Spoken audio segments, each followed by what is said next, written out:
আসসালামু আলাইকুম ওয়া রাহমাতুল্লাহ। আলহামদুলিল্লাহ ওয়া কাফা ওয়া সালামুন আলা ইবাদিহিল্লাযিনা ইসতাফা, আম্মা বা'দ। প্রিয় বন্ধুরা, ভিডিওতে আজকের যে বার্তাটি নিয়ে আপনাদের সামনে উপস্থিত হয়েছি তা হচ্ছে আজকের বাংলাদেশে হিজরতের আলোকে মদিনার মডেল।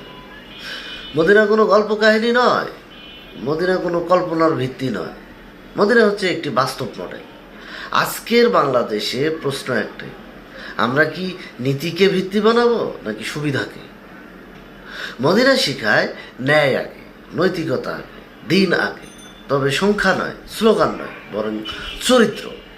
যদি আমরা ব্যক্তি হিসেবে বদলাই তাহলেই পরিবার বদলে যাবে ও সেই সাথে সমাজও বদলাবে। হিজরতের পর মদিনা আমাদের এই পথটাই দেখায়।